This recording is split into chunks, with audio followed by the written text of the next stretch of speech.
option but to make it happen. To make it happen, yeah.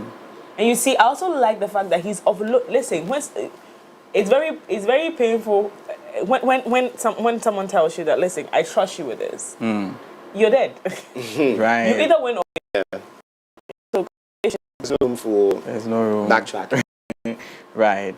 But then, in as much as some people have been sworn in, well, yesterday, vetting continued, and the Minister Designate for Tourism, Culture and Creative Arts, Ablaji Fagomashi, has called for a comprehensive review of the District Assemblies Act to help revitalize the Center for National Culture across the country. Now, speaking during her vetting before Parliament's Appointments Committee on Wednesday, January 22nd, Honorable Ablaji Fagomashi stressed that empowering the Center for National Culture through a revised legal framework would provide a vital platform for young talents to thrive while preserving Ghana's rich cultural heritage. Now, here are highlights from her vetting. Policy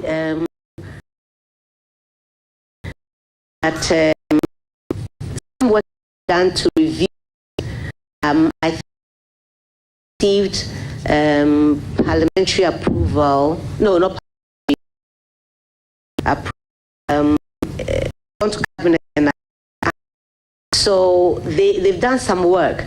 I know a couple of the people who have committed their knowledge to the cultural policy. It's long overdue. I'm happy that it's done. The need for that policy really, I think the crux of the matter, because our tourism is hinged on our culture. One of our colleagues just mentioned that if you think of, for example, South Africa, you'll be thinking of safari. But for us, our strength is culture. And it's important that we take a second look at restructuring and realigning ministry is working with, make culture strong so tourism can benefit immensely from it. The Centers for National Culture have, over the years, played a huge part in promotion, preservation, and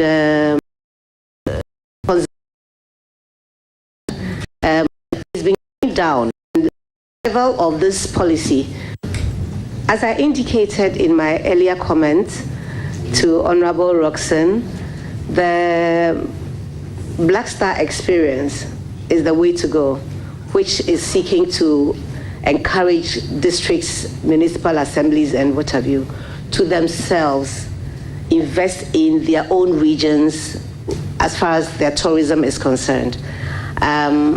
The ministry, being a policy-making one, has many agencies under it that will assist them. They are, and you rightly said, I haven't been there in 8 years, but they were equipped with the skilled personnel to help them develop ways in which they can promote and benefit from the tourism potential that they each have in their communities.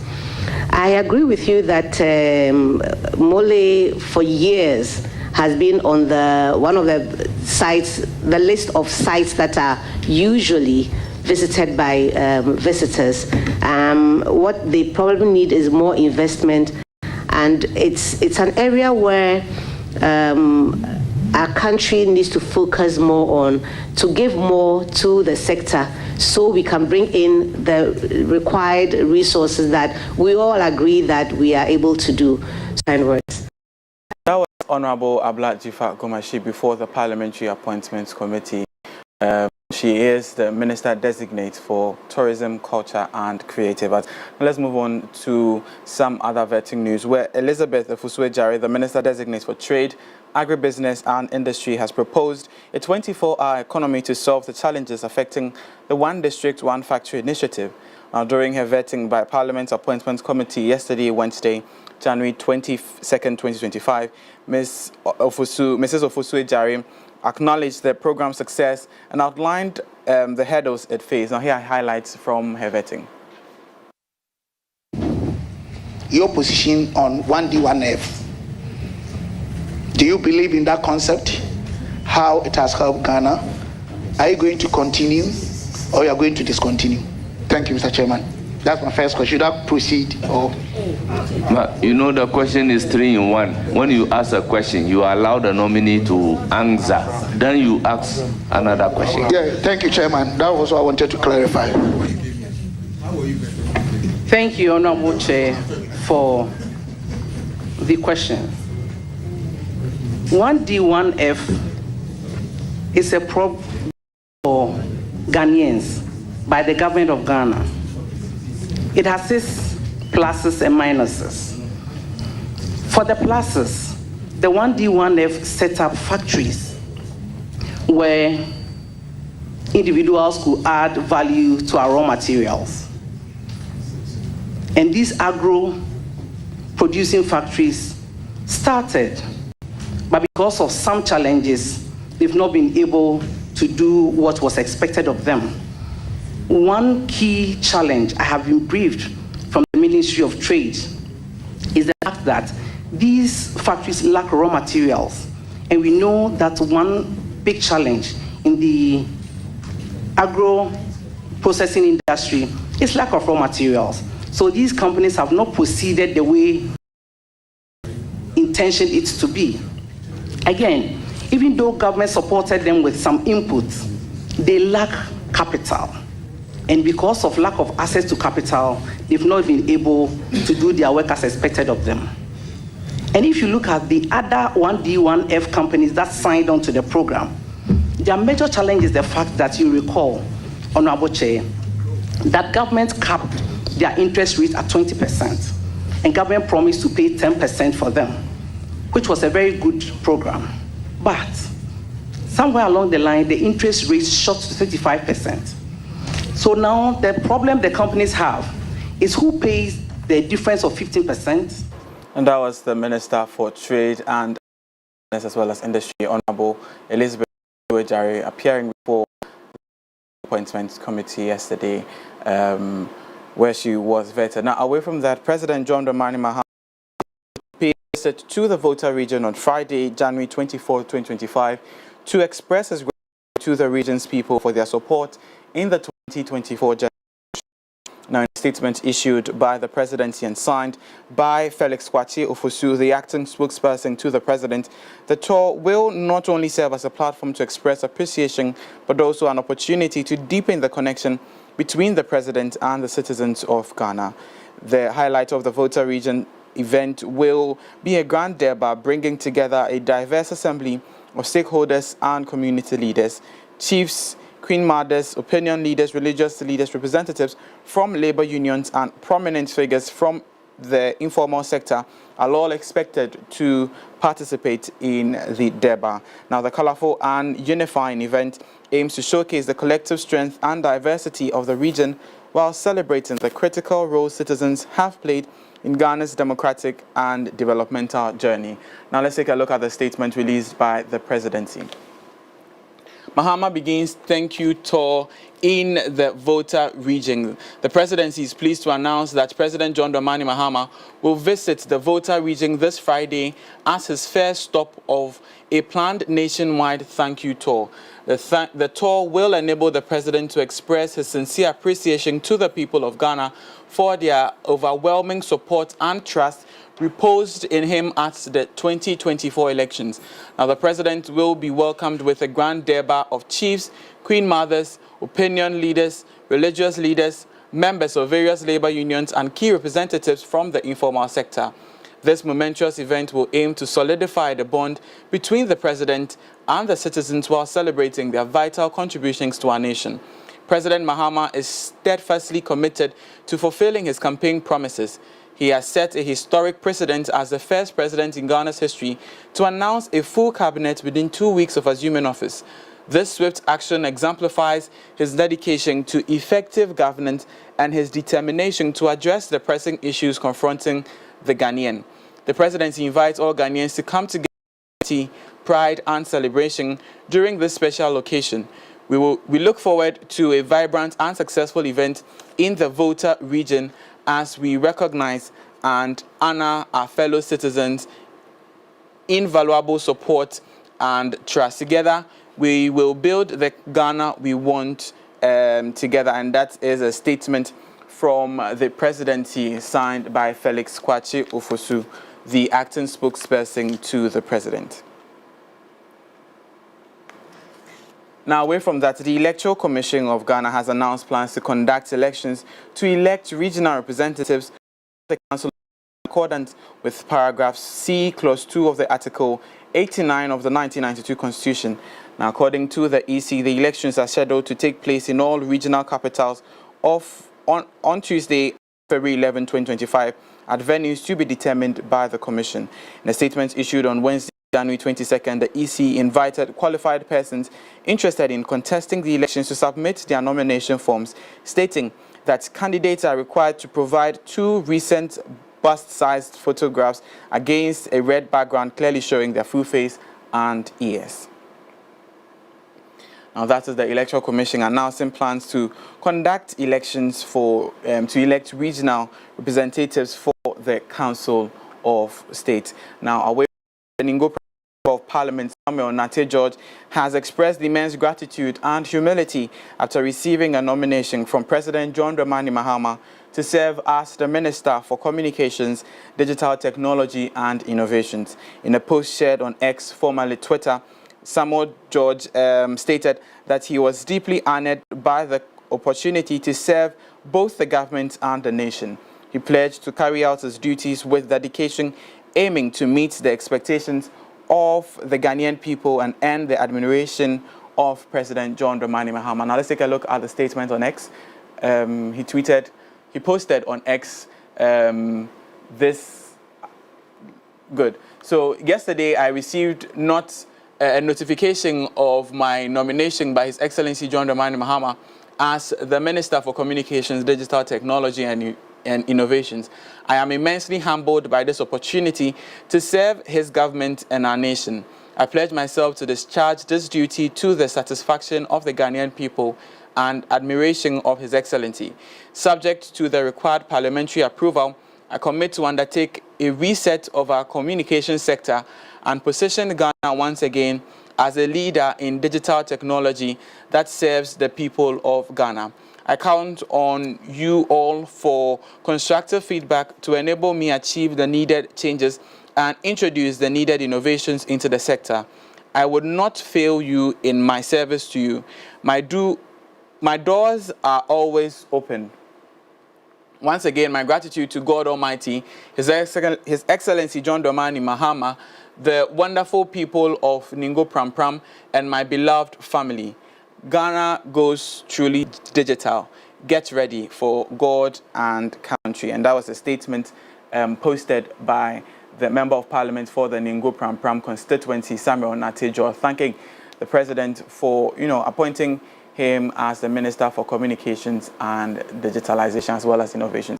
Now, on the back of this, yesterday I told you that I was going to do some research and bring you the regional breakdowns of each region, how many ministers are in each region. This is because of the eruptions in the whole constituency, where some youth are... And that of Bole as well.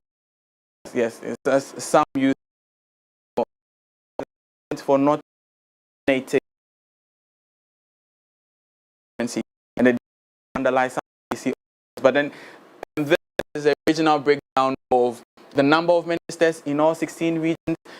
These ministerial names, not the entire list of nominations. So these are the 23 ministries that will be headed by. So the North region has appointed with one who has already that's education. We also have Mutala Mohammed, Ministry of Information, Bukari Nikbe, Ministry of Transport. For the North, in addition to this, we also have the regional minister that's going to make four representatives from the North. And the Bono East region has Elizabeth Ofosu-Ejare, who went to Parliament and the appointment committee yesterday. He's going to be heading the Ministry of Trade, Agribusiness, Industry, given the North.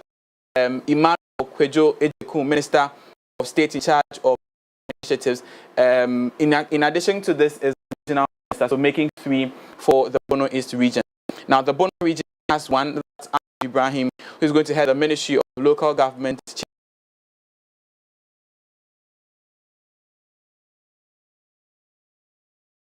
and religion.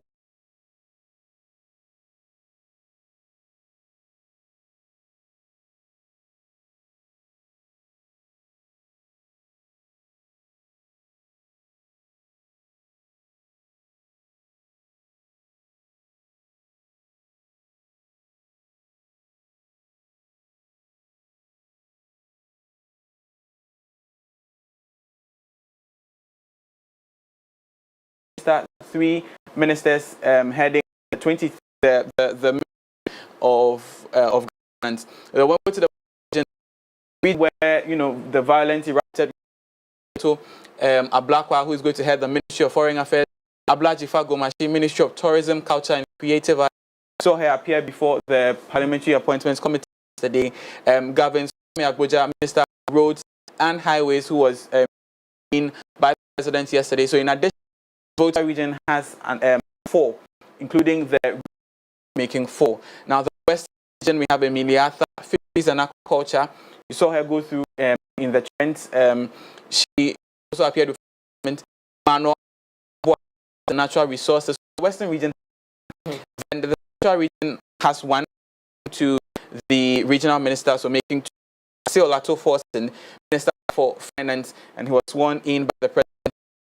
The Greater Accra region, Momolate, Gender, Children and Social Protection, Samuel Nate George, Digital Technology and Innovations. And we saw as now Momolate go before the Parliamentary Appointments Committee yesterday. And then, so that's it for the Greater Accra region. Also in the Volta region, I forgot to add this, Ablajifa Gomashi is also in the list for the Volta region as well. Now the OT region has Kofi Adams, Ministry of Sports and Recreation. So in addition to him, has 2. The Upper East region, Dominic Ayine, Attorney General and Minister of Justice. The Upper West region, Abdul Rashid Pelpo, Labour, Jobs and Employment. The Western North region, Kwabna Minta Kando, Health Minister designate. The Northeast region has Isif Useidu, Minister of State.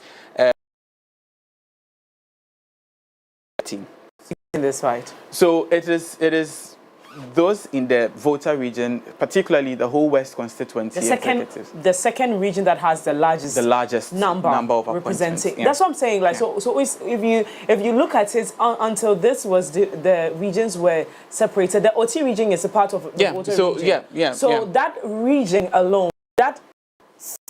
alone, has the highest representation. So where is the instigation coming from? I think that it is also on the back of the fact that and it is a clear thing we all know that the Volta region is one of the strongholds of the NDC. So they expected to see more. Why? More in what sense? Are they the only people who live in Ghana? Right. Do they own Ghana? Right. And by the way, when you look at the NDC clearly, it is not even made up of more Voltarians. It's more of the northern side. Exactly. So what self-entitlement is this? Where is this coming from? And you see, when we talk about partisan politics, ruining the very fabric of this country and our culture, and even our integrity, this is what you see. Because why are some Voltarians feeling like they own NDC? Right. NDC was brought to us as a political party that looks at the social aspect of this country and the very core, which is like, so if you're talking about the size of this country, you're looking at the elites and then the very grassroots. And NDC is supposed to be one that affects the grassroots directly, right? Yeah, true. The person who brought the NDC is from the Volta region. Does not make the entire party a Volta region party. Right. So this entitlement has Mama, has he spoken yet? First of all, I wasn't very impressed with Jifa Gomashi's presentation, by the way. Right. I think what threw her away was the NDC manifesto. So Afenyo Marking wanted to probe, and Afenyo Marking has been doing this to almost everybody who appears before the committee. He wanted to really see if she understood the content of the NDC manifesto in creative arts and stuff, and then she didn't really. I don't like the I think. Yeah. And I don't like the she also said that she was a part of the committee, but she wasn't an active member of the committee. She was just reading messages on their WhatsApp platform. Let me tell you what. She didn't join the meeting. You remember when we're talking about this Minister for Tourism, I told you that it's not about who. It's about what the person is supposed to go and do there. And I don't think she gets it. Right. But that's our mother. The only thing that gives her an upper hand is because she's been in this industry for forever. But that's the only thing she has over anybody that could have been chosen for this. So if she didn't know before, or she wasn't ready before now, she needs to be ready. Because this industry is struggling. And that is always because of the people sitting at the top over this industry. I think it's unfortunate that she had this poor representation, honestly. I think it happened too for the minister designate for gender as well. Yeah, and then also for... You see what the minority or what the committee on the minority side are doing is that you're trying to... It looks as if anyone who's appointed is carried away about the appointment. Yeah. So you're picking into your manifesto. And especially the women. You get it. They ask them, okay, so what do you think the Women Development Bank is going to see? And yesterday, is it Honorable Namu? I was like, no. I think that Charlie, I'm not going to see a repeat of Ajasapo in that ministry. I was like, no. No, I don't. Because she didn't convince me as to... Because if I was sitting on the committee, I'll be like, you don't know what exactly the Women's Development Bank... And to me, I'll be like, okay, this is another way of people. Well, and then it has to be... Well, that was saying thoughts and comments. But you want to also join... So far, some ministers have been vetted. What do you think of the, chat before the appointed committee of parliament? Do you think that the way they are answering questions is, carrying some weight? Do you think so? Let us know with your thoughts and comments. Always remember to use the hashtag voting voices. But the news NTA, remember to join us online.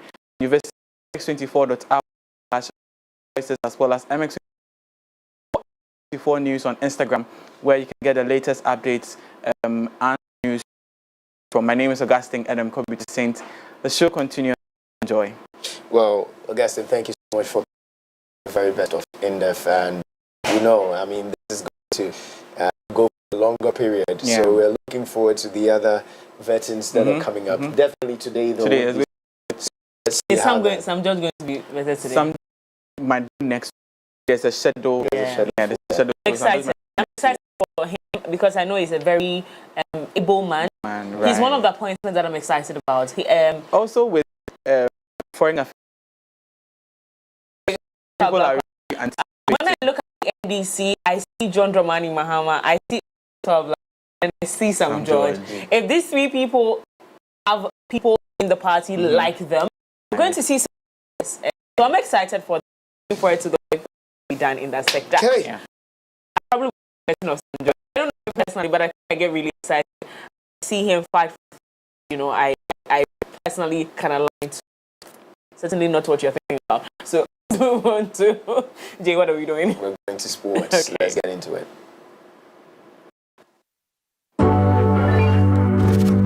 Visit www.mx24online.com for news, exclusive behind-the-scenes videos, up-to-the-minute sports updates, and the latest broken pen stories now. Experience more of MX24 Online. Visit mx24online.com today. MX24. Fun, fearless, and factual.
it's time for us to get sports right here on the air. Ways holding us down the show. Now, time for us to get into my name is Brilliance. Now, Ghana's Minister Designated Sports and Recreation, Kofi Adams, pledged to ensure the development of all sports in football. Honorable Adams apologies the content of the Black Stars and to the people of Ghana, but believe certain things need to be given the necessary attention. He hopes to do better than what he's done in the past and pledged to offer leadership to other federations to ensure their success. Adams also pledged not to neglect the senior national team, stating that everything must be developed holistically. The 49-year-old lawmaker is expected to go through vetting before replacing Mustafa Yusuf, who served as Minister of Sports from 2021, the previous administration led Nana. Well, away from that, now let's get into Champions League.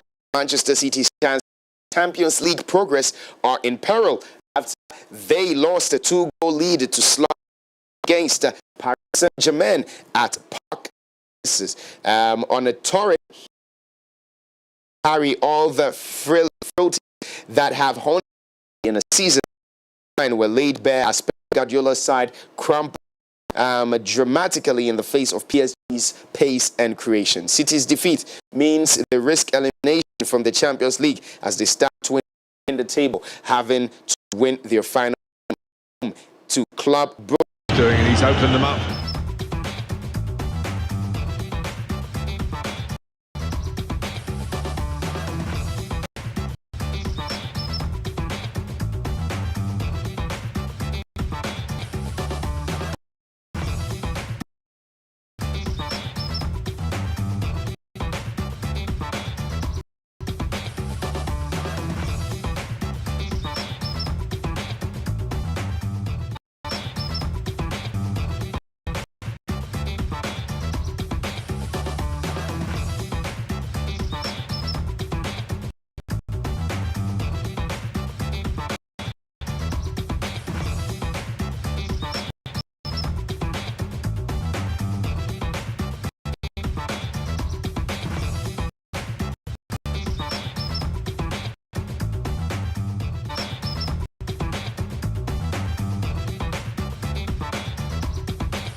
Has something to do with all this. Well, quite unfortunate. Away from that, the Rockets were in major zone late against the Cavs, holding on to a 2-point lead as the Cavaliers stepped to a line with the chance to ice it with 3 free throws. Only one of the 3 free throws fell, and hosting was able to hang on for the win. The Rockets got strong efforts across the board, including a combined 35 points from the bench unit. Cam Whitmore provided the dunk of the night from this game with a powerful hoop. The game had one.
Visit www.mx24online.com for news, exclusive behind-the-scenes videos, up-to-the-minute sports updates, and the latest broken pen stories now. Experience more of MX24 Online. Visit mx24online.com today.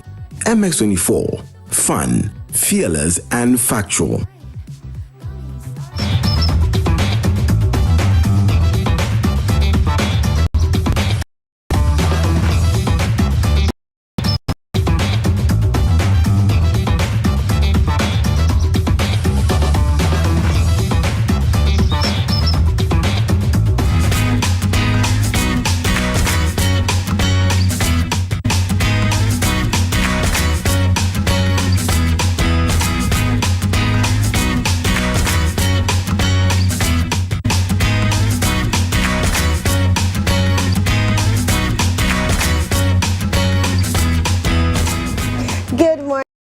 You're welcome to the news right here on the AM Club.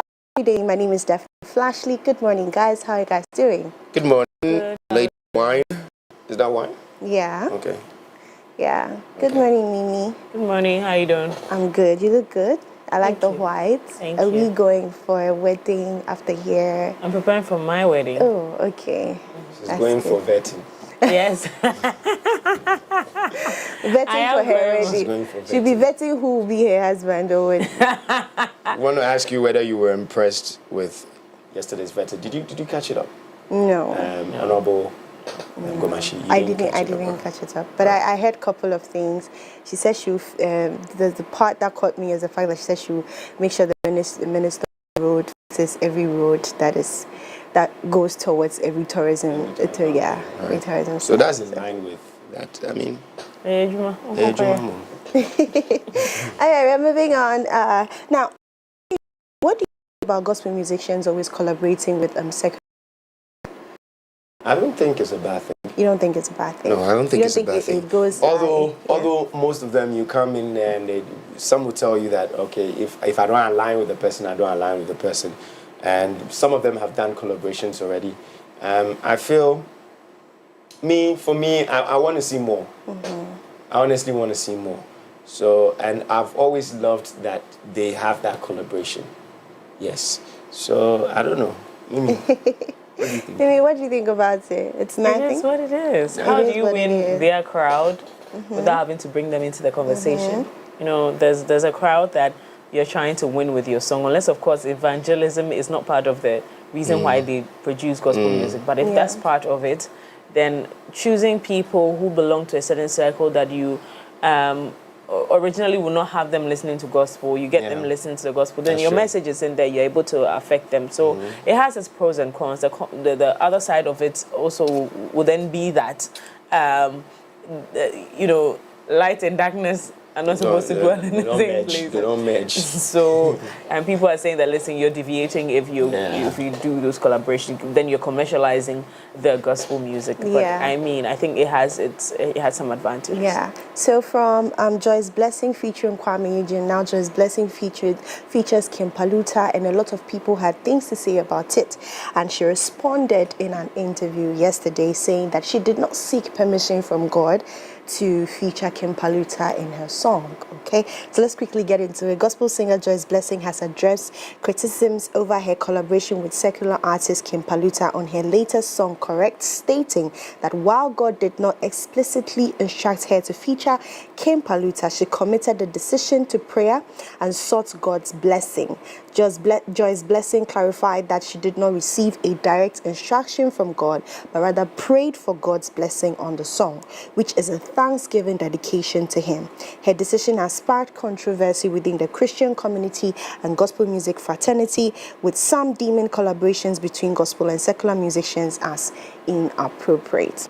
I have interviewed a gospel artist before, an urban gospel artist, he's quite famous, and he told me, I asked him, would you ever collaborate with a secular artist? He said no.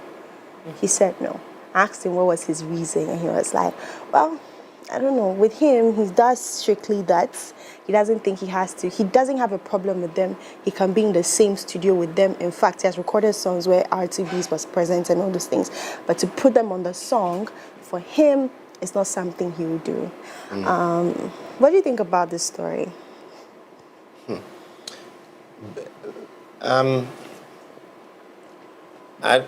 Well, you see, it also comes back to the person, right? For me, I think I wouldn't have understood MOG if he didn't even did the collaboration with Sarkodie. You get me? Because I'm a fan of Sarkodie. You get it? He has a collaboration with Sarkodie. Oh, that's what I knew MOG for. It's Ache. I didn't know. Ache. I didn't know. That's how come I got to know MOG. I see. You get it? Because anything that's associated with Sarkodie, I would want to know. have, a feel of it or know what exactly it is. So, I mean, that's when I got to know Sir. So I wasn't surprised when he came and then we were playing, him coming down when he was doing his concert and then he was rapping. Oh. You get it? Yes, I wasn't surprised at all. I was like, oh yeah, you get it. So for me, I don't have if I was a gospel musician, I wouldn't have a problem doing a song with, a secular artist. And with Joyce Blessing, I'm sure Paluta gave us Asida. You get it? Yes, it won't be a gospel. Gospel. Yes, but I mean, it's stolen that line of making you be, or he's grateful to God. You get it? As I said, I'm not in their shoes. I don't know what they feel. You get it? Some will say, oh, I'll have to pray about it. I've had a couple of them say that, no, I'll pray about it. And if I'm convicted by the Holy Spirit to have a collaboration with this person, why not? I'll do so.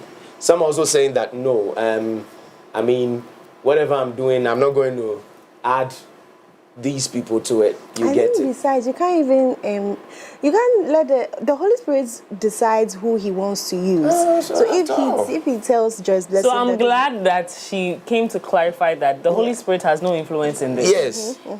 So your best bet as a gospel musician, because of all these criticisms and what have you, your best bet is to get direct direction from God.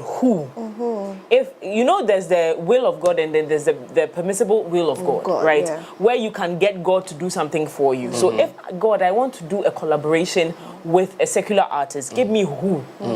So that when it comes out this way, because we're talking about spiritual conversation now, when it comes out this way, first of all, you have heaven's backing, and then you have heaven's blessing, and then now you can now deal with the people who are coming to you, who are coming for you because of that collaboration, because you know that God gave it to you. When you have gone to do it, these kind of backlashes, and I'm glad that she has said that Nyame and Mame direction for commercial purposes. And I'm maybe saying Nyame said Nyame found but your best bet as a gospel musician, because the song is not for you. It's for a certain group of people. God is using you to affect a certain group. So your best bet is to get God's blessing, God's direction on a project like this. Because like you all may know, I'm a Palutarian. And as a Palutarian, I would definitely love to see him anywhere God wants to put him. God wants to put him in a gospel fraternity, wherever God wants to put him. But Joyce Blessing, she's suffered too much harm to the brand to be making decisions like this on her own. I get you. Okay, I get you. Anyway, we're moving away from that. Gekedi, I think you need this person's number because of your hairline. Your hairline is receding. You need this person's number. So this person went from this to, can we get the new photo? Yes. Okay, Prince David Osei.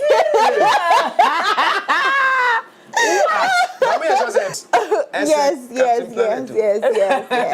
Are you sure? Yes, look.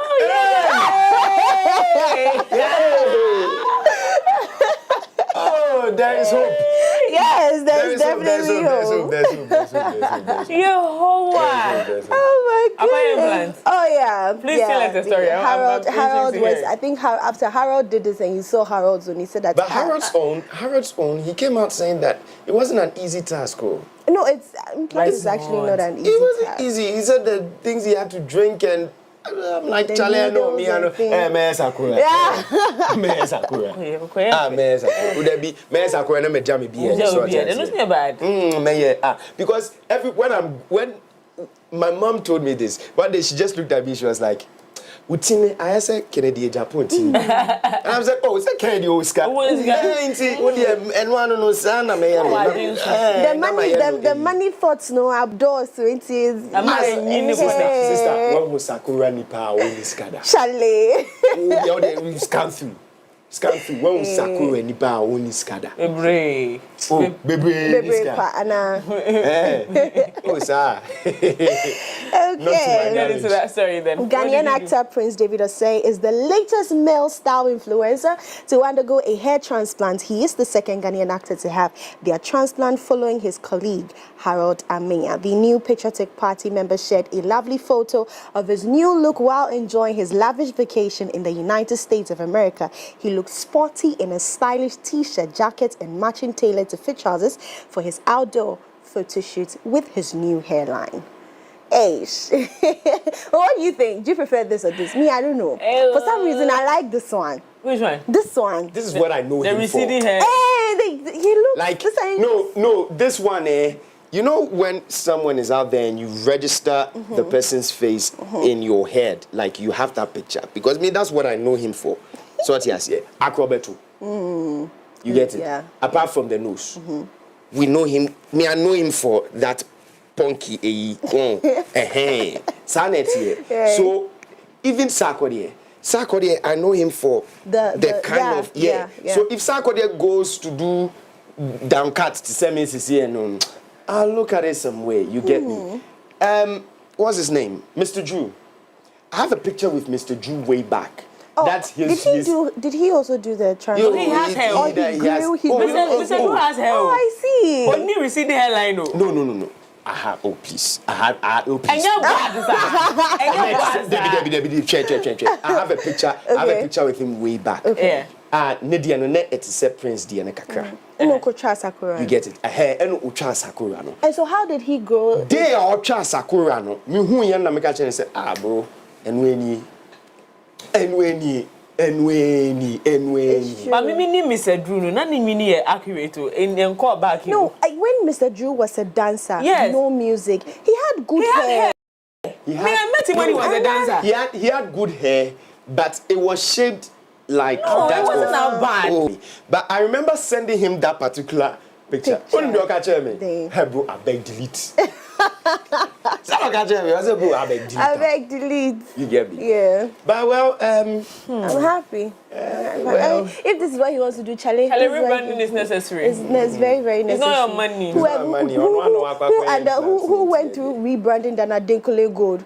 We saw this man is in braids, earrings, wearing chain. He went from a good boy to a good bad boy. No, we're back to being a good boy. He's back to looking good boy again. He's back to looking good boy. I see. So very Soulful said him. But it's not bad. It's nice. Yeah, it's branding in your bad. Branding in your solid. Call me. He should call you. For what? We have business. I just want to let you know that he's a married man. Let's get into it. All right, moving on to our last story. Let's do some international news here. Chris Breezy ain't happy. Now he's suing Warner Brothers over documentary labeling him as a rapist. Now in 2009, we know the issue that happened between he and Rihanna, okay? And people say that actually made his career wishy-washy. And so sitting down, he's sitting there and it's like, Charlie, something must be done. So he's finally suing Warner Bros. For coming up with a documentary and that labeled him as a narcissist and a rapist and something that he thinks is not him, something that he thinks is not Chris Brown, right? I don't know anyways. Because these youngsters I've gone through a lot. And you're right. You see, when the world loves someone and you happen to be someone who was, like yesterday I was watching a documentary on what's happening with Didi. It wasn't a documentary, it was a debate by Piers Morgan. So he was, the debate was between Mark and Candice and they were supposed to battle it out. and listen, some of the things that come out about these people. Now, one of the things that you need to know is that when the person is loved and you are seen to have harmed the person, automatically you become a villain that needs to be dead by society. And your name will never clear. Like, it's been difficult. It's been difficult. And everybody has labeled Rihanna as a victim, so we held them up. We held her up. And Chris Brown, nobody's asking what happened or why is Breezy acting this way. Was he provoked? Is he going through some mental problems? We've seen him act very violent every now and then. What is going on with Breezy? Nobody cared about that. Everybody was, you're the perpetrator, you're the villain, she's the victim, and we're going to love the victim till she becomes the richest female in the world, really. So for me, I think that what he should have done, or what his team should have done, was constantly do things to clarify his name. It's been a long time coming. Breezy was loved at some point. There's going to be a way to restore that image. That's if he was humble enough to give himself to his team to work on that. If they haven't done that, this is the time. This is the time that lots of young black musicians and entertainers are getting into big troubles. And so it's important to look at that aspect of it and fix it. Because if suing Warner Bros. Is a way to go, please go. Okay, American singer Chris Brown has filed a $500 million lawsuit against Warner Bros. Discovery, alleging defamation and emotional distress over a docu-series that portrays him as a serial abuser. The series revisits Chris Brown's 2009 assault on Rihanna and other alleged incidents, which Chris Brown's team claims are misrepresented and include fabricated details. The lawsuit asserts the Warner Bros. Failed to conduct thorough fact-checking, sensationalized the narrative for profit, and perpetrated a public smear campaign without giving Chris Brown an opportunity to present his side of the story. So I think they even did it without even him knowing. Documentary about me. There is a documentary about Didi's life. Yeah. Before you go, what's your favorite Chris Brown song? No, that's not Chris Brown's song. I woke up in Chris Brown's body. That's not Chris Brown's song. That's Chris Brown's song. I woke up in Chris Brown's body. He was on that song. It isn't his song. No. He was on it. He was featured. On this song. Oh, no, but I think that's your favorite. But there's a recent one with Davido, right? Yes. Chris Brown has a song with Davido every day. My own is tell me who's getting on my love. That song. If I want to cry, I'll just listen to that song. Great. Sometimes we go through crying spree. All right, ladies and gentlemen, this is what we have for you today on Entertainment News segments right here on the AM Club Coffee Daily. I hope you're entertained this morning. I'll see you same time tomorrow. Enjoy. You didn't ask me mine. Mimi has spoken for you. No, she's spoken for me. Yeah, me. I think mine should be. I think are you anybody who loves dance would love Chris Brown for that. Yeah. Yes. So there was just this one that. No. He was very young, very young. And Excuse me, miss. I'm going. Okay, I love that one. Remember this with you would always be with you. With you would always Next time we'll come and do top 5 Chris Brown. Chris Brown song, yes. Let's give him some. Let's give him some morale. So much, Jack, for coming through with those entertainment stories. Exciting to have you. Now, in today's business environment, a robust workforce is pivotal to achieving success. We have thoughtfully designed our corporate health insurance plans to empower your and bolster your organization's performance. With Equity Health Insurance, your investment transcends ordinary insurance. It represents a commitment to the future of your company. Our health plans are individually tailored to accommodate the unique needs of your employees, offering comprehensive coverage and exceptional benefits. Support goes beyond administrative premiums. At Equity Health Insurance, we are dedicated to standing by your side throughout the entire journey. Please feel free to reach out to us on 015155124 or 0539135033 so that we can better enhance the level of we provide to you Equity Health Insurance. We say always here for you. Well, that's about it. Yes. You did, huh? Yeah. Now we're moving straight to the plug first. Yes. Okay. Visit www.mx24online.com for news, exclusive behind-the-scenes videos, up-to-the-minute sports updates, and the latest broken pen stories now. Experience more of MX24 Online. Visit mx24online.com today. MX24. Fun, fearless, and factual.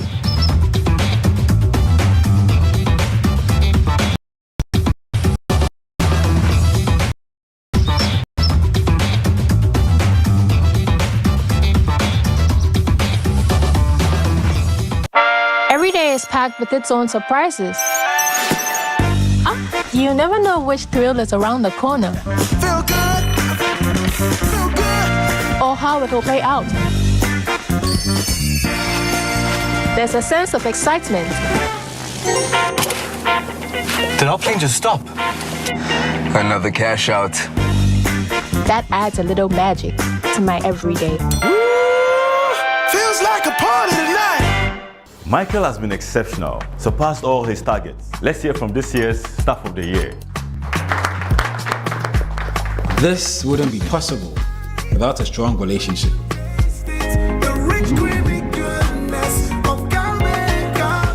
You've been with me through university. All those days of studying together just to ace those tests, which we did, by the way. And those days of the side hustles. You were there. All of these have prepared me for this moment. Cowbell Coffee has been there with me every single step of the way. For the big days and the seemingly ordinary, creamy Cowbell Coffee is with you every moment.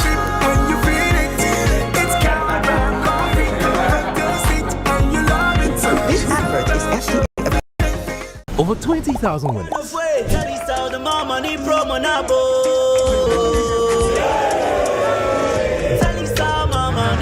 In total, we spent about 4.5 million Ghana. Tell us the more money promo against the chance to win big. Simply staying connected. Maybe 30,000 for telecell. With every data purchase, we paid school fees, grew business, and improved over 20,000 Ghanaian lives. So far, you're looking around 22,500 winners. And what you are witnessing today is the price. It's a million Ghana cedis.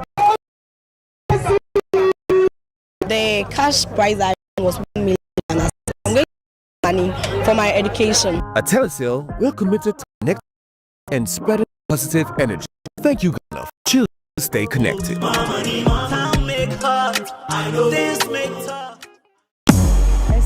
The legend. KNIILANTE.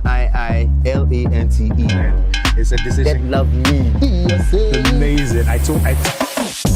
On the show, I am John Jermaine.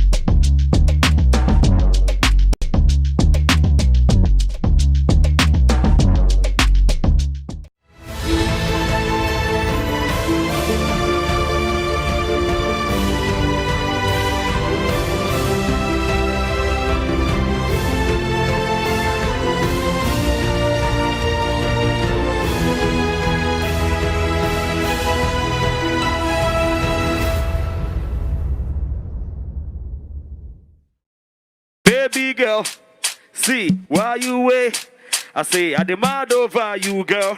I demand over you, girl. Say you are my woman, eh? Hey, DJ Wallpaper. This is the early jump. We're about to jump. Let's go. Yeah, boy.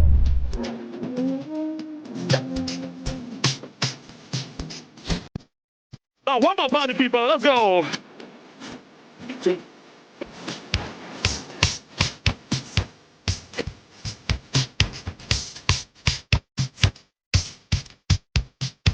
I know you like this one. Everybody now. Everybody now. Put the vibe on the vibe one time.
fun, fearless, and factual.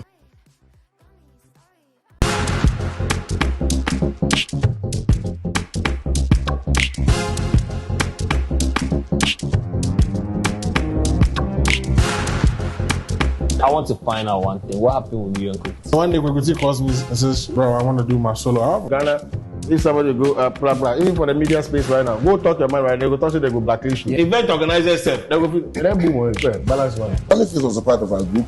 One of the times we feature on 9,010 labs. Fluid, so I called him. So speak to my manager. Where? Patience is a virtue that carries a lot of weight. Yeah.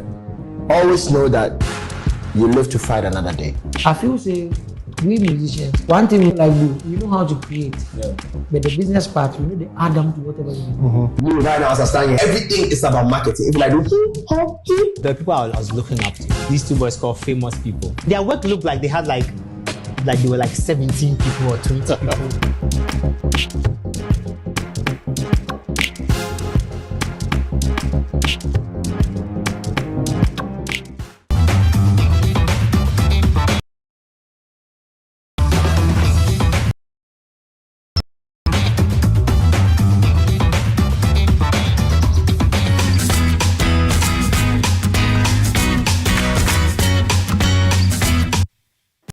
Okay, welcome back to the AM Club right here on MX24. You're just joining and you made the right choice. You're a little late, but you're welcome. My name is Miriam Udwak-Mensah. We're moving straight to the plug. Today, we're having a conversation to have. We always do. One will be interesting, but it is an interesting conversation because in the days of Achilles, people thought that when it comes to mathematics, it is for men because women are not excited about mathematics. But to get into someone special finds matters exciting, which I find it very, very, very, very, very interesting. We're going to find out all about this individual right this at Equity Health Insurance. The well-being of our members takes recognize the unique health needs of individuals and families, which is why we decided to present our health plan. This health plan is crafted to promote the enduring health and happiness of you and your loved ones. Our plan is meticulously tailored to our and comprehensive health insurance coverage for individuals and families, and of course as well.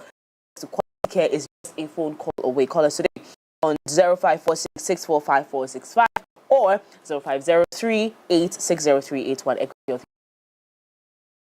Are you passionate about interior design? Know where to start, or maybe you are an aspiring designer looking to elevate your skills. Look no further. Introducing Design Lab by Selorm Dreammaker, powered by Ascento Projects Limited. Now, our comprehensive training and coaching courses are designed to solve the biggest challenges faced by both budding interior designers and construction teams. Now, from mastering the latest design trends to understanding client needs and project management, we've got you covered. Whether you're a complete beginner or looking to refine your skills, our courses offer something for everyone. So learn from industry experts, gain hands-on experience, and join a community of like-minded creatives. Register to reserve a slot for our January sessions and transform your passion into a thriving career. Our students have gone on to create stunning spaces and successful businesses, ready to take the next step. Well, contact us today on 020-888-2722 or visit our office at East Legon at Jingano. Design Lab, where your design dreams comes to life.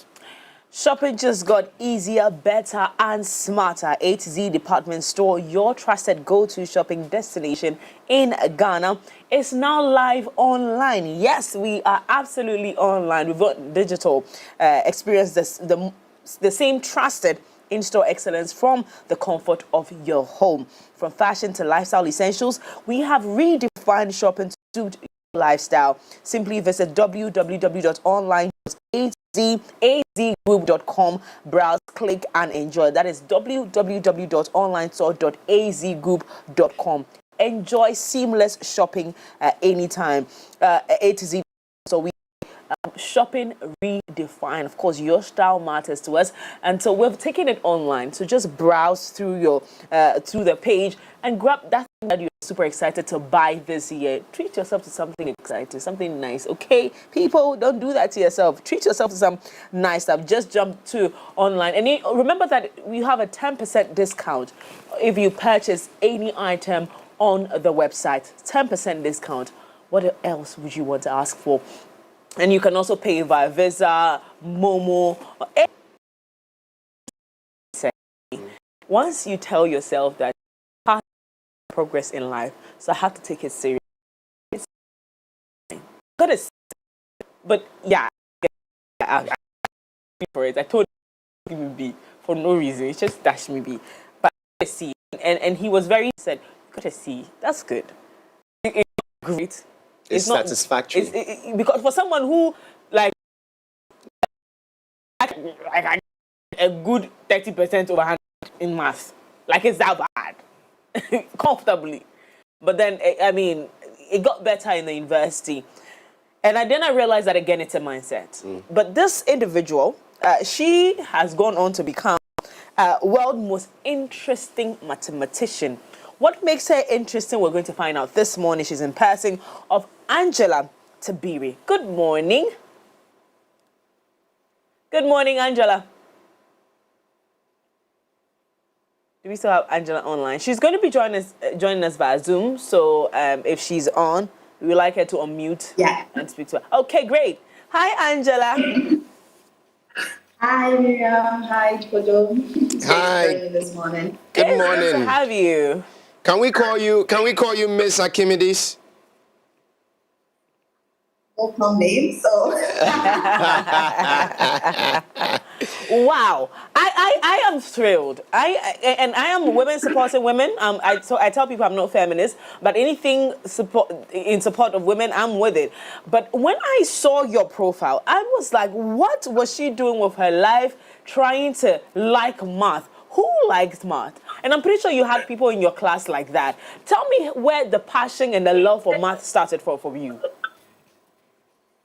Growing up, I was very good at maths. So in school, I was a top student, doing well in maths. I really enjoyed it, especially the problem solving.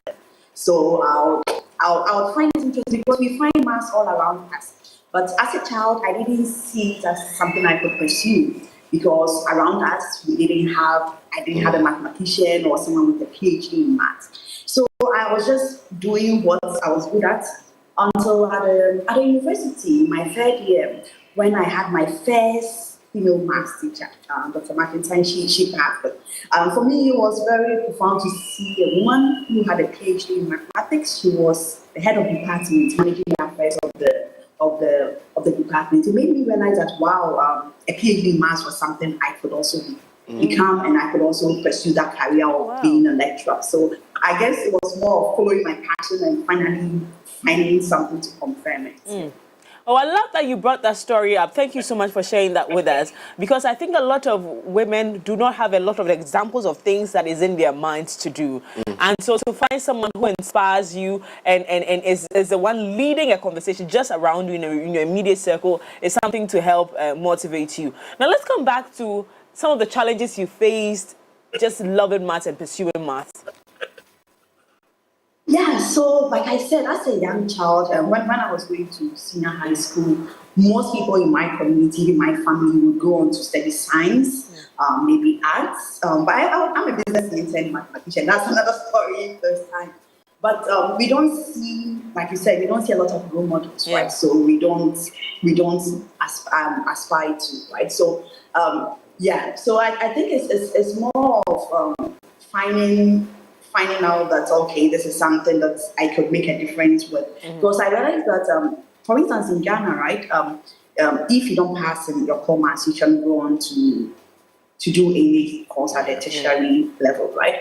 So I realized that with a very strong math foundation, you could go very far. And how could I make that difference? By being a lecturer, I can teach people from all backgrounds, whether they are pharmacists or they are engineers or they are from the arts or the businesses, right? And they can go on to to do more and in that sense. So the competition you won, right? Which means that you met other competitors who were very good as well in math. Yeah, so the competition, so this is how it worked. So Naira, he's in the UK. I've not met him in person before. I love social media because it's very powerful. So I met him on social media. He's been following my works, and he realized that I was good at making maths interesting, or also outreach to a wider audience. So he nominated me. So I received an email saying, "Oh, okay, Naira has nominated you to compete." So it brings together 16 mathematicians from all across the world, so from the US, Australia, Europe, and all across. And the goal is that we think of maths as boring, right? For even most of us, right? We grew up. When I was young, maths was one of and we had mental, right? And you had the teacher with the cane, and if you didn't get it right, you became. So we grew up not loving maths, right? By how it's taught, but also the people who teach it, right, they don't really inspire. So they wanted us to bring maths in an interesting light to the world. And you could use any means. It could be through poetry, through music, through storytelling. But I love storytelling. And so I wanted to use that part. So I started with talking about the maths in machine learning or AI. So most of us now use ChatGPT, right? Or even now we are using Zoom, we use other platforms, right? And we ask yourself, what is the foundation for all these technology that we are using, right? If you go to the very minute level, it's all mathematics, right? How is data stored? Data is stored in containers, which we call vectors. And I can go on and on and on. So for me, my goal was to demystify math, make it very interesting. So I started with that, and people loved it. People loved it. They voted for me. I went to the next round. Now in the next round, my research is in quantum algebra, and the name quantum might sound very very strange, right? But I can explain in a minute. Please do. Yeah, we learn addition in school. In addition, 2 plus 3 is the same as 3 plus 2. So we say that it is commutative. Now, when we come to subtraction, 2 minus 3 is not the same as 3 minus 2. So the order in which we do subtraction matters. So that's non-commutative. So my research quantum algebra it means that the things that we work with, the order in which we do it matters. So an example would be English language. So these things are all around us. So you see my face here? If we spell face, we use FACE. Now we can rearrange the alphabets in face and we get cafe, which is completely different from it. So my goal was to show us that most of the abstract research that we do at this level is built on the basic things that everyone knows. And I talk about that in my second video. People loved it.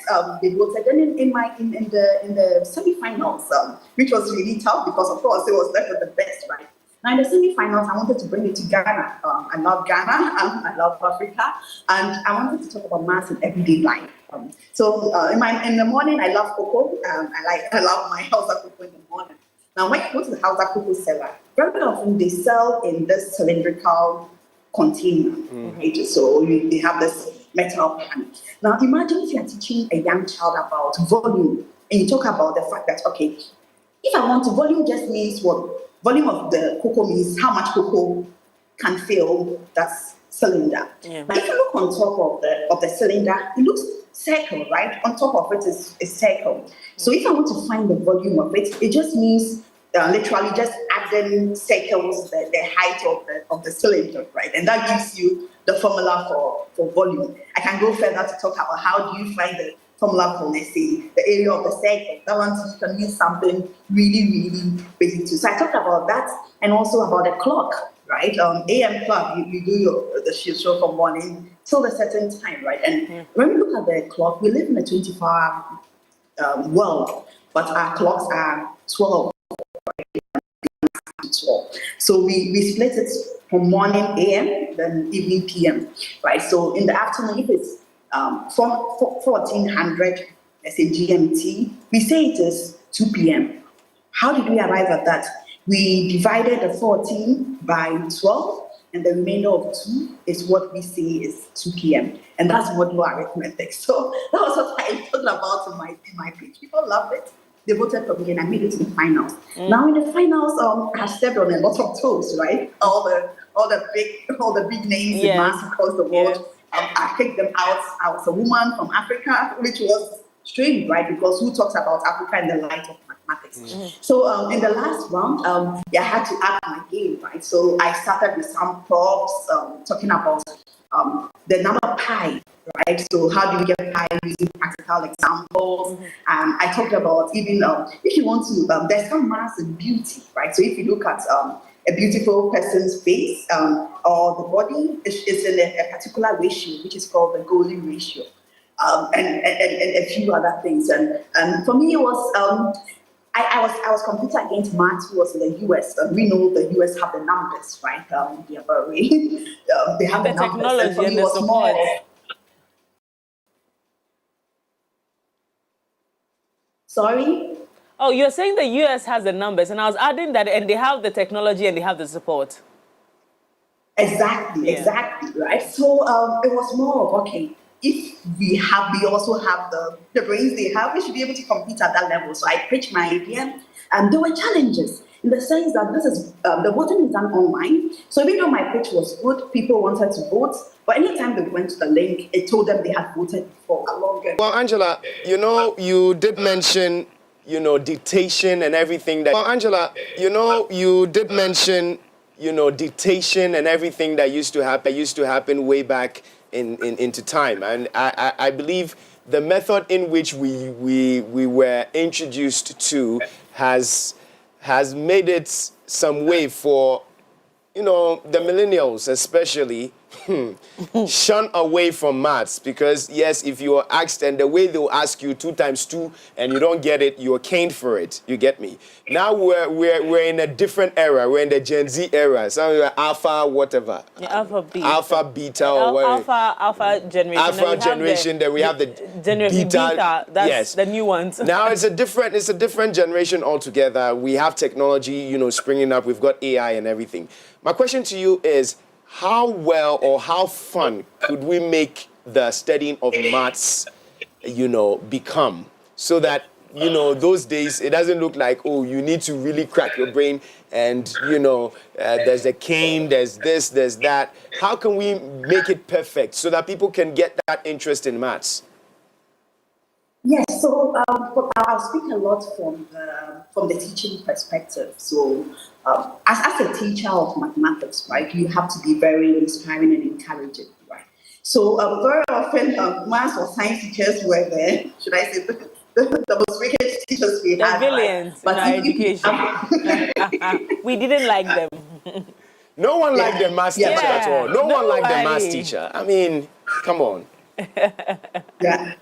So if you have maths teachers who are very encouraging, right? So that's one thing I've learned along the way, right? So I've had people I've worked with who have the world's best in their field, right? But they've told me that if I have any question, no matter, excuse my language, how stupid it is, I can ask it. So imagine if you learn in such an environment where your teacher encourages you to ask any question you have in your mind. It makes you clear all doubts you have.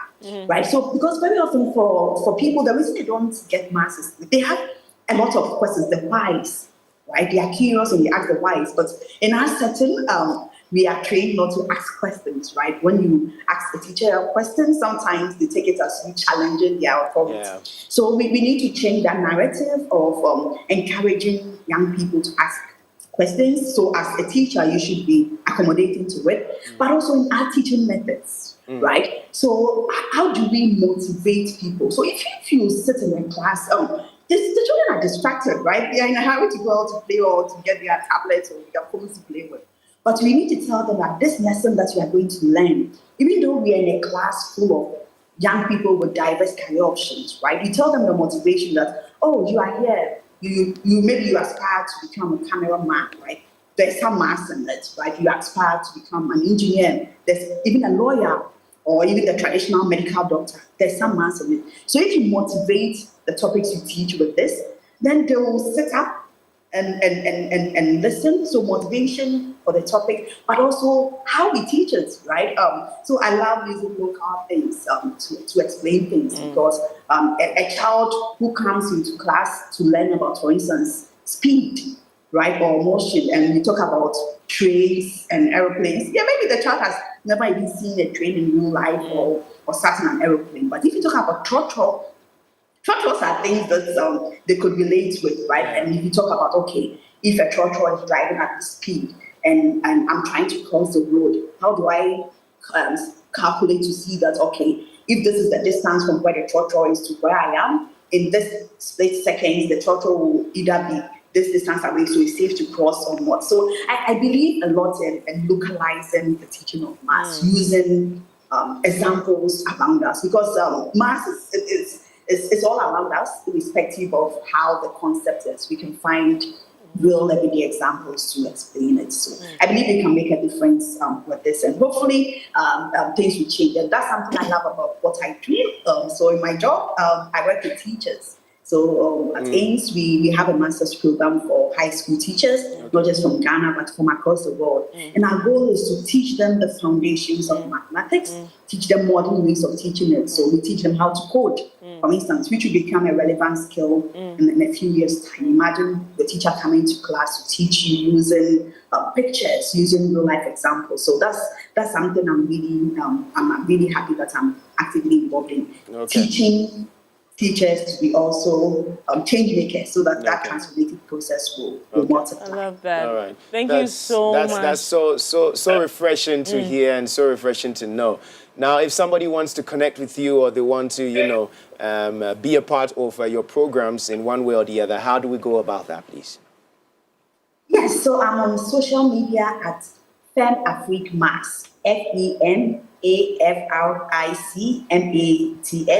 FemAfric Maths on all social media platforms, or Angela Tabiri on X and all other platforms. I'm coming up with something very exciting, so follow me. I'll be putting some updates for all young people across who would want to learn maths in a very fun way.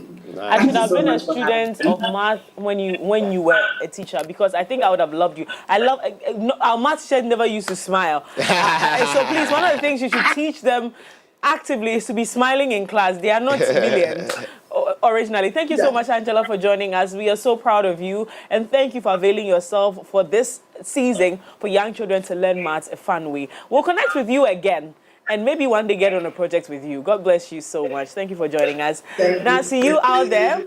Now, there's a way to learn math and learn it nicely. So please go follow her on social media and get all the updates.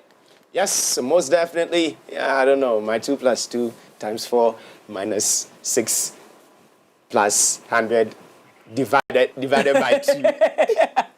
Oh man, but I love those kids, man. When they're giving 2 + 2 minus 4. That's 100. What's it called? Oh my God. There's a name for it. Brilliant kids. Your friend is saying Gen Z. We have a Gen Z in the room. Teddy. Something math. Guys, producers, get it for us. Is it you? You see math, because my son had, I think, class 5 was introduced to that thing. The way that thing used to annoy me when they do that. 100, 200. And originally they're not using their finger, they're using their brain. And so it's going up and down. And so I'm like, yay. It's a skill. You have to learn it. They're not born with it. Yeah. There's a special teacher that teaches that. People, this generation is blessed. Anywho, so we have we're going next. Yes. Today is all about triple plugs. Yes. Yeah, so we'll to something next. We'll be right back.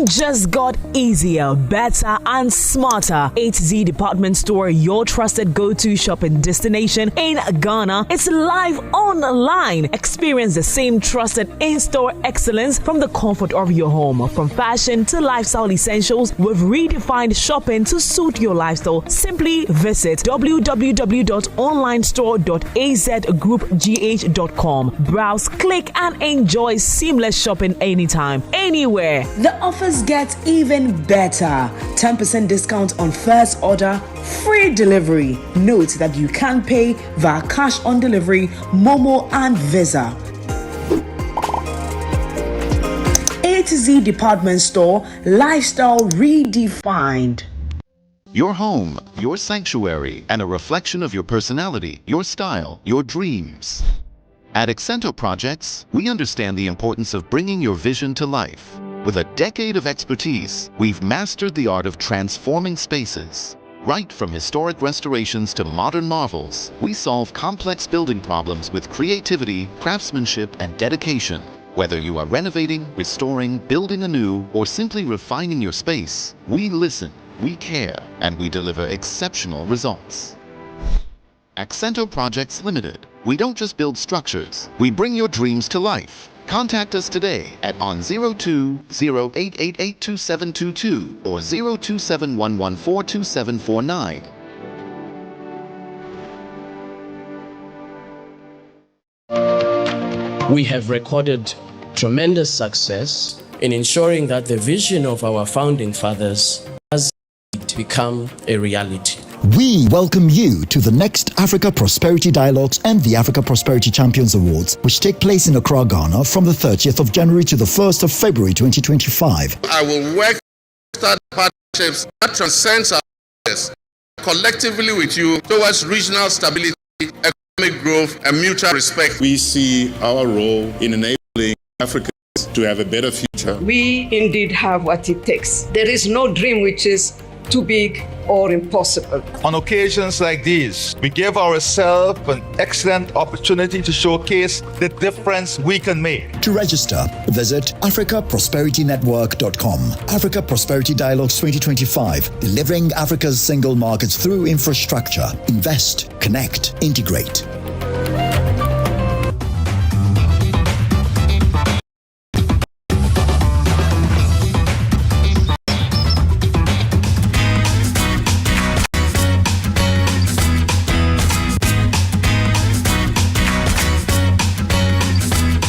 So yes, from one creative piece in the mind as being a mathematician to the creative arts itself. Ladies and gentlemen, inside the studios, I've got Selorm Amerkofia. Did I get it right? Amerkofia? Yes, yes. Wow, interesting. Selorm, you know me, I get fascinated when I see stuff like this. Because look at this. The creative aspect of this is what gets to me. How you were able to do this and decide to put, because this is made of mirror. This is a mirror. Yeah. Wow. How long did it take you to do this? Like time frame? Time frame, Yeah. actually, this particular piece, yes. I use about 3 to 4 days. 3 to 4 days. Yeah. I thought you were about to tell me like in a few hours, like let's say 1 hour or 2 hours I was able to do No, this. actually, like, I wasn't concentrating on only this work. Okay. So you had a lot of multiple of them? Yes, that I was working on, so maybe some touches here and there, yeah. Explain to us, how did you fall in love with art? Like, how did art even start for you in the first place? I think I grew up in an art, from an art background. So your dad was doing art? Yes, please. Your mom was doing art? No. Just your dad? Yeah. Okay, so he taught you how to do it? He didn't teach me, actually. He didn't teach you? Actually, but I think it's something that's natural. That's natural? Yeah, through the blood. Oh, a chip of the old block. Let me just put it that way. And for you, your creative pieces is dealing with mirrors. Yeah, actually. Why? There's a lot. All right. The why is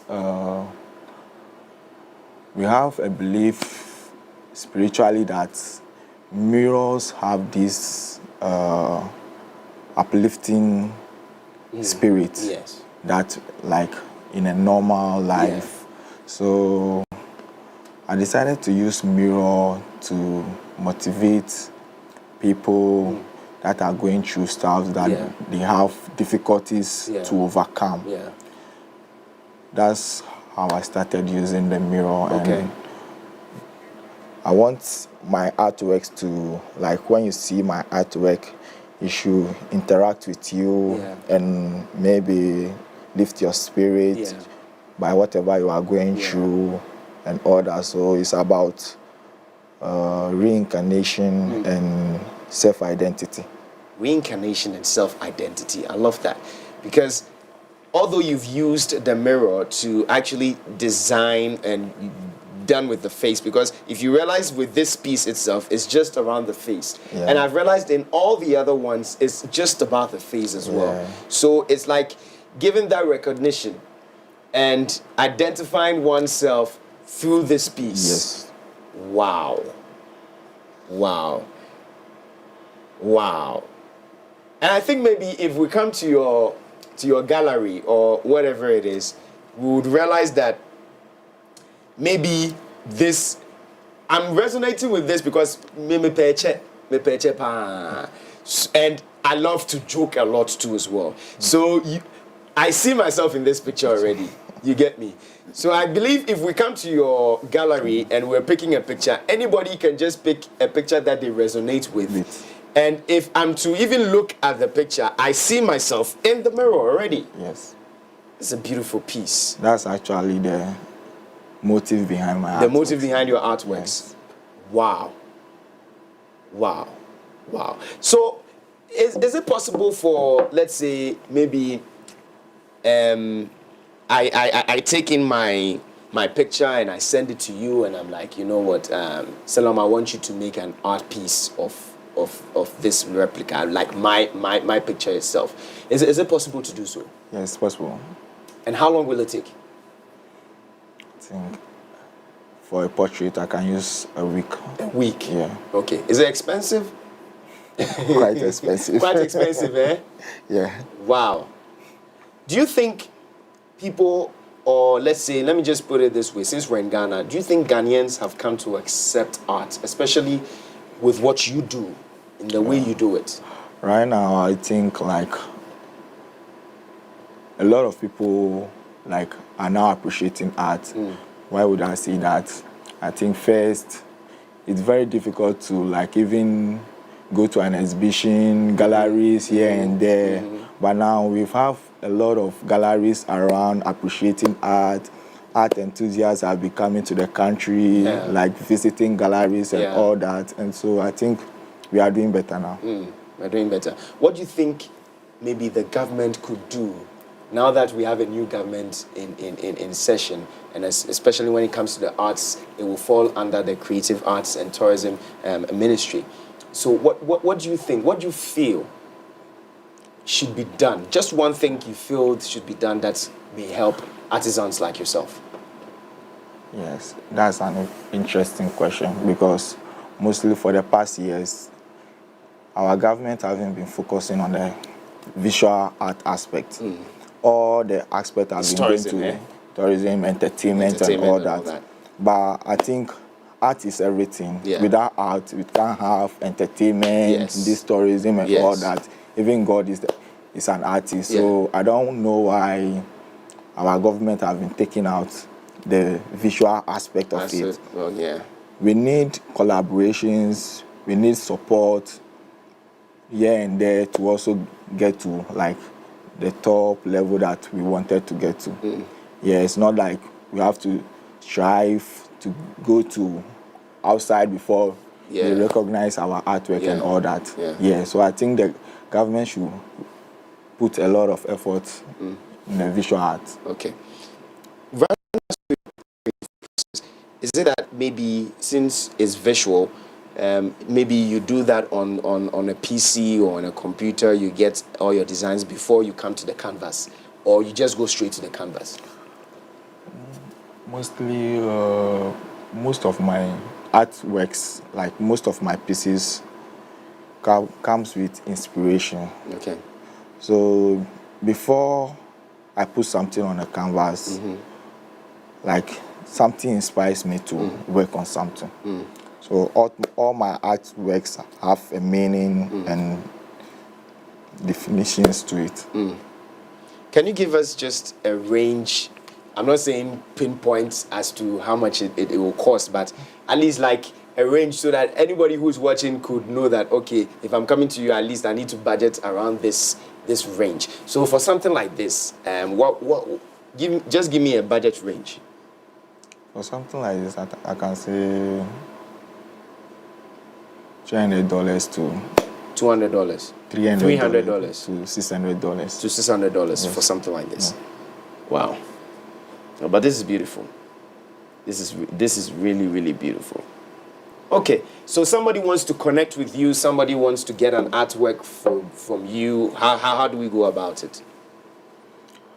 Okay, I think I'm on all social media handles by Selorm Amerkofia. Okay. And I'm currently working at Rujab Art Studio. Okay. On the Kanda Highway. Okay. It's on Google Map. Okay. Yeah, funded by Rufai Zakari. Okay. All right. And any number, you can put your number out there for the people. Please. Yes, please go ahead.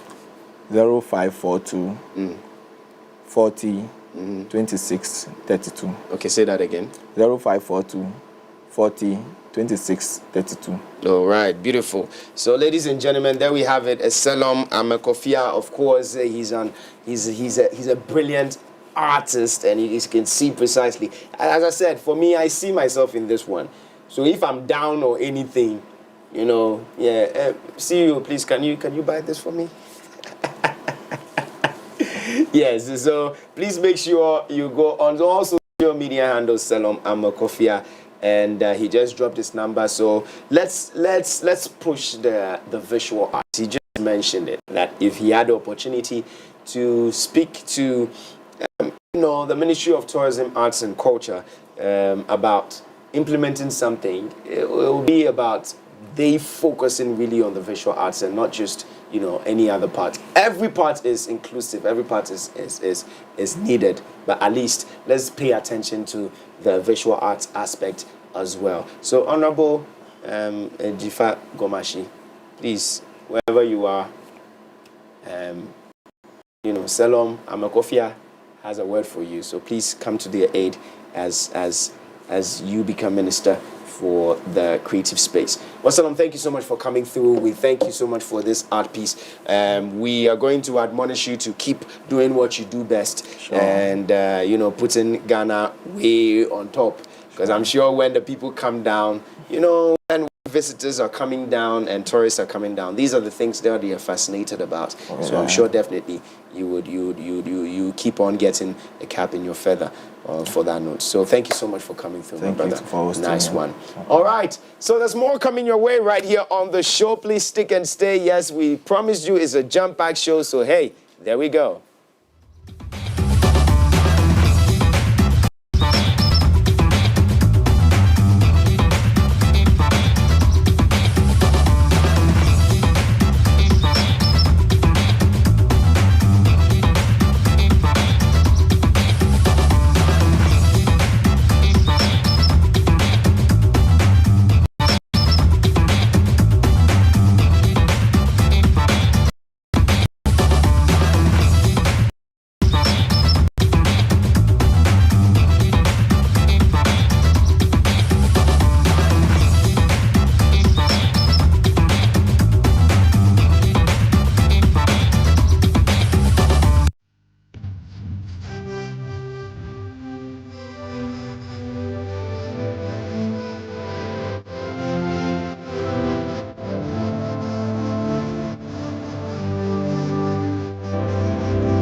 Oh my goodness. So how do we say this?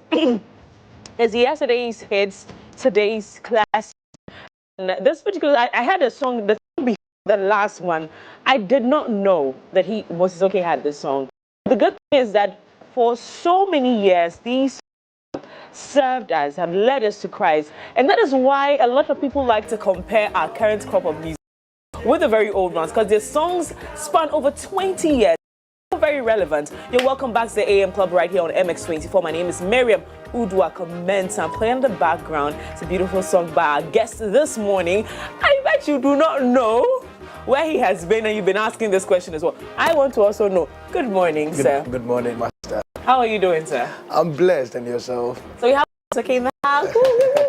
This one is a standing ovation. Yeah. LA on floor. Really. Yeah, like. Because how do you produce a song? Sometimes when you hear these songs being played in churches or ministers, even the very new ones, singing it, worshiping with it, how do you feel?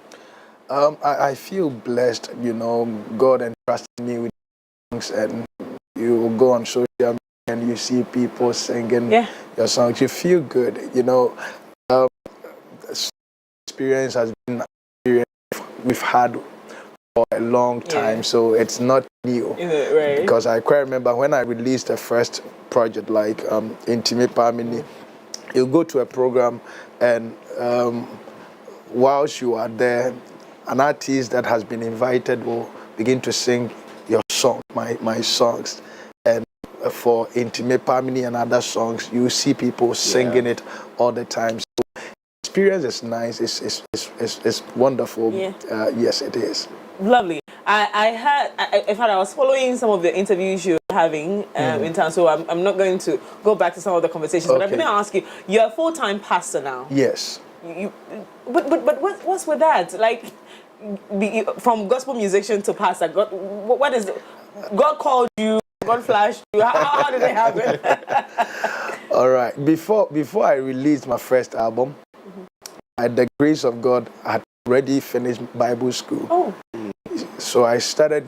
In fact, the music ministry just met me. I was not a minstrel. I was not singing in songs like wanted to become a musician. In my early ages, I was not, aspire or wanted to become a musician. Actually, I wanted to. I was convinced. From that age, I was convinced that God had a plan. He has a purpose for me. He wanted me to do the work of God. Okay. So that was my pursuit when I was growing up. Right. So along the line, you go out to share the word of God with people, and some of the people look down on you. So I prayed and asked the Lord to give me the music ministry, so that through the music ministry, it will give me a platform which I can use to reach out to people. So I prayed that prayer, and I started composing songs. Wow. Yeah, so that's how it came. But before then, I'd already completed my Bible school education. Wonderful. This morning, I was telling a colleague, my colleague who comes in with entertainment, she brought a story, and I told her that, listen, as a gospel musician, your job is one, to preach the word of God. Whichever way you feel you want to do it, I think your best bet is to ask God first. What was the trajectory of gospel music in your time, and what makes your time different from what is happening now? Okay. With this question, I believe that every generation, God has a way of ministering to people, reaching out to people. So I don't really see difference. Okay.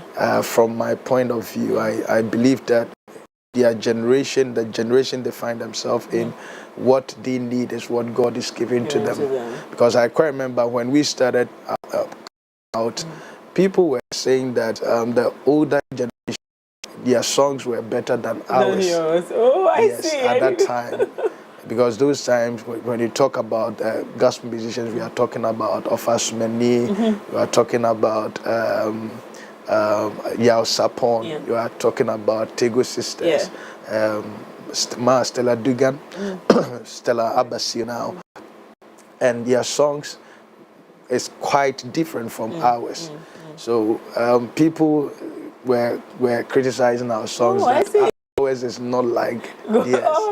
So I believe that the next generation that will come after the generation have grown with their musicians, then the new ones that will come criticizing it, that it's like the old ones. So for me, I'm not seeing difference. Before I hand you over to my brother, would you ever collaborate with a secular musician? Never. Okay. We'll ask you why, but I think he will ask you that question. I love it's like simple and detailed, like it's never. Wow. But don't you want to know why? I want to. But you were the one who asked the question. So okay. Please why? Okay. I believe that as a gospel musician, you have to stand for the kingdom of God, and for secular music, we know that the agenda is not to propagate the gospel. The agenda is not to draw people to God. And it's two worlds. My song, you'll find them in the church. But yes, you'll find it in the clubs, in where people are drinking and those stuff. And the person who is bringing it out also come to play, because we are vessels. Vessels, we have to choose who we are allowed to use to bring out the gift or the talent that He has given to us. So for me, I'm standing for the kingdom of God. So I don't think it will be a conflict of interest, and it will never help my agenda. But there's also bits where they're saying that, listen, these people affect a certain crop of people. So and these are the people we are trying to save, because the people in the club are the ones we are trying to preach the word of God to. So if they appeal to that crowd, wouldn't you want to use their person to push the agenda of God? The truth of the matter is, if you are for the kingdom of God, stand for the kingdom. Bible talks about you trying to be lukewarm. You trying to find your way into the world by way of you trying to, comply to their system, or trying to adjust yourself to their pattern. The gospel, when it's well preached, those that are ready for the gospel will be saved. I don't need to bring a secular music into my music before I can preach the gospel to people. So if you want to reach out to the world, we are reaching many of them, and you hear from some of them calling you, asking you that they want to give their life. So for a gospel music, I believe that you have to just be straight. Focus on you. Yeah, focus on the message He has given to you, and as the message is going, the message is reaching people. I don't need to go to the club. I don't need to, go to a place like they are drinking before my message will be heard. And you put the radio on TV, or your radio on, you hear our songs. And you put your TV on, you hear our songs. God wants to use our song to you. So I don't think it's If you notice, in the middle of his submission, I wanted to laugh. A friend of mine told me a very funny story. He said he met a girl in town, so they decided to go to the club one of these nights. And it's a true story. They went to the club about 12, and I get on and say, "Oh, bit me man nikaki amanakotinaka nimana." No, say, "Okay, why are you okay?" He said, "I just need an hour. I'll be back." I said, "Okay." Into your man niki manekotinaka. Later, he went to check on the girl. What's she doing? Oh yeah, alpha. Every club alpha. So indeed, the message will go wherever it needs to go. You don't need extra. Wow. See, anyway. Wow.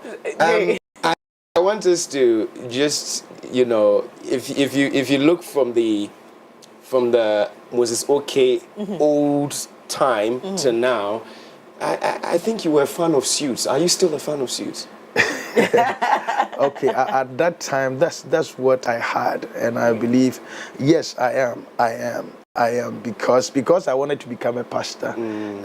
I used to invest in that. Yes, and moreover, my father was also a tailor, and that is what he has specialized in. So growing up, seeing Suits was every day. You know, every day you are seeing him showing nice suit. He learned it from UK, and he stayed there. So when he came down, that was what he was doing.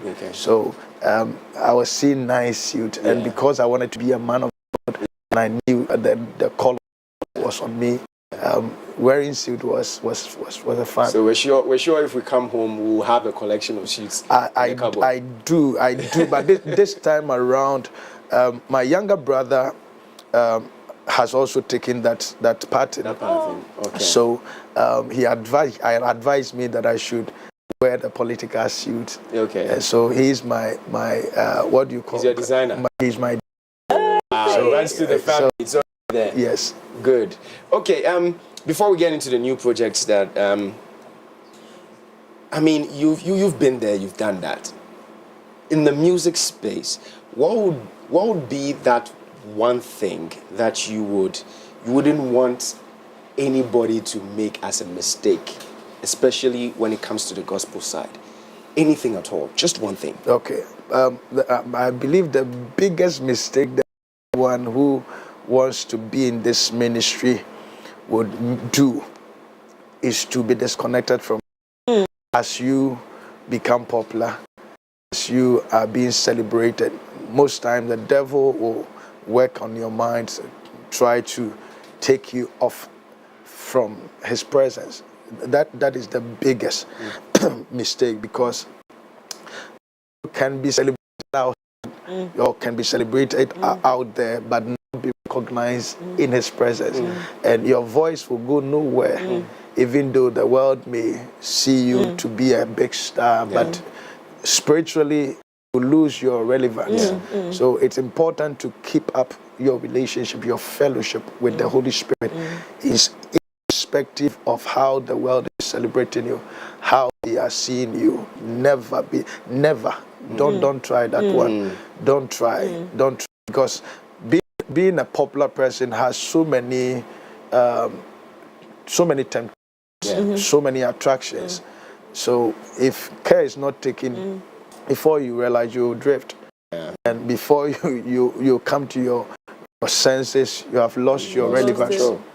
Wow. So while would you consider your absence in the music space for a while a break, you know, and whilst you were doing that, if that's what you consider it to be, whilst you were taking that break, what were you doing apart from ministry, like church, active church? Okay. The music ministry took another turn. We realized that how we used to promote our songs has changed, because I got to that point where social media was playing a massive role in the music ministry.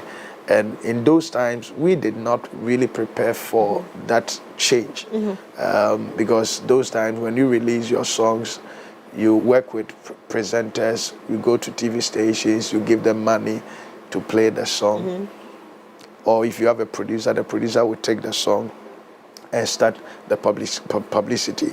So when we realized that they have migrated from the normal, the old media way of promoting the songs, we didn't have much knowledge of how to go about it. And especially some of us, we didn't want to expose ourselves to the world, because I believe that you have to do things secretly than you coming on the social media showing. You want to still have your private life, even though you're a public person. Yes, I respect that. Yes, I respect that. Yes, but we realize that it has changed. You you can't hide yourself again. So we were still trying to adjust to the new system. Yes. So that is one.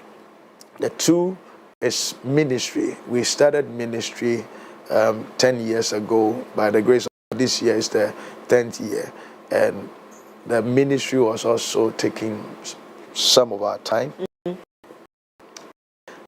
We were just concentrated to build the ministry. Yes. So I think that is what... It's time to come out. Yes. Then you came up with a big one. You're coming out with a very big one. So it's called Adumbi Shiame. Actually, last 2 years, the 2023, I released this one, Eneminko. Eneminko. Yes. Eneminko. Semini O Nama. Namini Apimp. I think, yeah. Deputy Jesus baby. You are deputy, I'm the Jesus baby. You are the deputy. How do you know this song? That's I don't why know. I'm a deputy. Your job is to find. Yes. Yeah, because I don't know this one. Wow. And by the grace of God, the acceptance was so awesome. So awesome. And the impact when you... Is this it? Yes, this one. Oh, I know this one. No. Not that one. Please don't confuse it, please. No, I don't know it. Oh my God, I'm so sorry. Oh, this is powerful. This was part of my catalog for 2024. Praying with this, to be honest. Yeah. It was part of my catalog. I cannot lie. Anytime you play a Moses OK song during a prayer session, it just does something. And big one to Prophet Afisaji, my friend. But when you go to his room early in the morning and he's playing loud music, you will get a Moses OK song inside. And he tells me that some of the songs that the new ones don't, and who wouldn't name sir. So my father will tell you that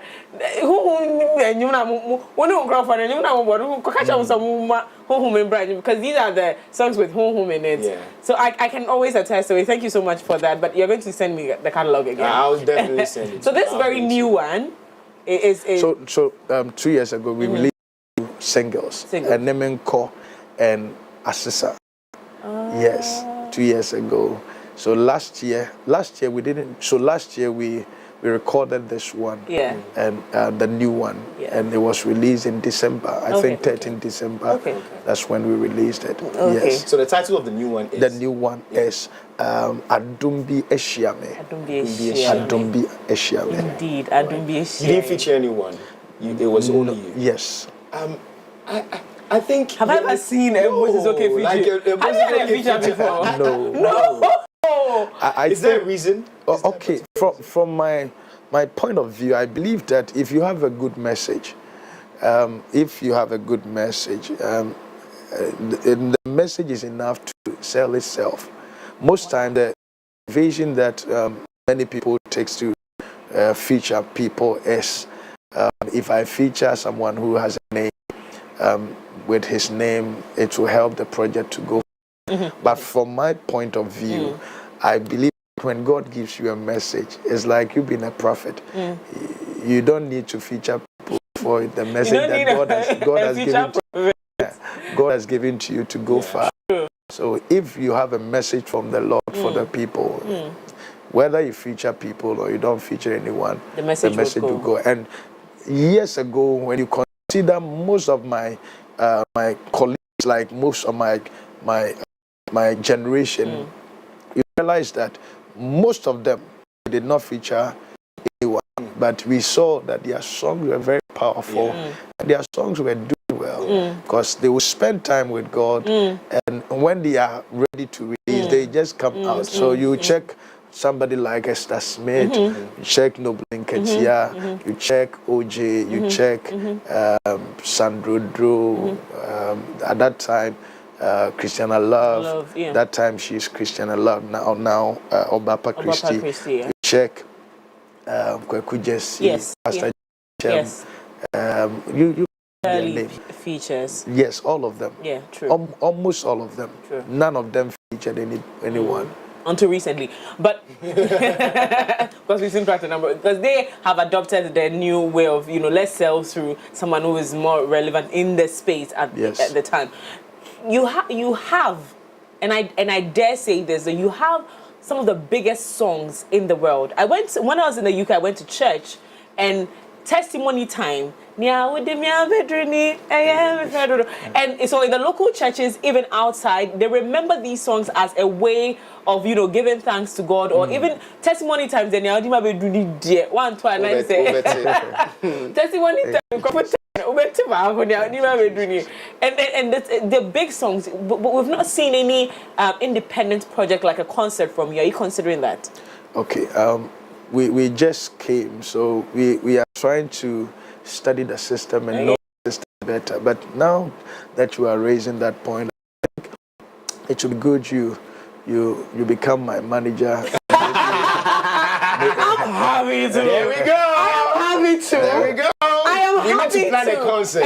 And Moses concert. Okay's concert. Yeah. And I think it's absolutely worth it. Yes, it because is. I think a lot of people need to come to that point where it is a Jesus-driven concert. Yeah. Well, it's not about anything else but Jesus. Yeah. And one of such event that I attended that I was super excited about was one with the Jometo concert. I think I was super excited because it was I felt like this is a Jesus-driven concert. One that is about God, nothing else but about God. And so please, let's work on it. Yes, it has to happen. Yeah. The new song, where can we get it?